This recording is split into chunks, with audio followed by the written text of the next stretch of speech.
ప్రయాగ్రాజు మహాకుంభమేళలో పూసల దండలు, మాలలు అమ్ముతూ సోషల్ మీడియాలో సంచలనంగా మారిన యువతి మోనాలిసా భోస్లే. మధ్యప్రదేశ్ ఇండోర్ కి చెందిన ఈ అమ్మాయి ఇప్పుడు మలయాళ చిత్ర పరిశ్రమల్లో కథానాయికగా అడుగు పెడుతోంది. సోషల్ మీడియాలో ఆమె వైరల్ కావడంతో జీవితం ఒక్కసారిగా మారిపోయింది. మోనాలిసా ఇటీవలే తన తొలి మలయాళ చిత్రం నాగమ్మ పూజ కార్యక్రమం ఫోటోలు పంచుకున్నారు. ఈ సినిమాలో నటుడు కైలాష్ కథానాయకుడిగా నటిస్తుండగా భీను వర్గీస్ దర్శకత్వం వహిస్తున్నారు. ఈ సినిమా షూటింగ్ సెప్టెంబర్ చివరి నాటికి ప్రారంభం కావచ్చని తెలుస్తోంది.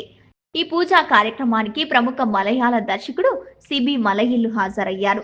సిబి మలయిల్లు కిరీటం, భారతం వంటి పలు క్లాసిక్ చిత్రాలలో దర్శకత్వం వహించారు.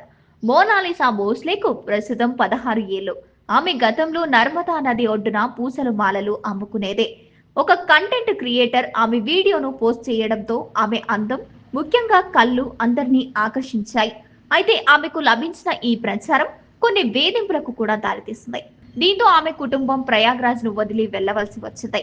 మలయాళ చిత్రంతో పాటు మోనాలిసాకు ది డైరీ ఆఫ్ మణిపూర్ అనే హిందూ చిత్రంలో కూడా ప్రధాన పాత్ర లభించారు. ఒక కంటెంట్ క్రియేటర్ ఆమె వీడియోను పోస్ట్ చేయడంతో ఆమె అందం, ముఖ్యంగా కళ్ళు అందరినీ ఆకర్షించాయి.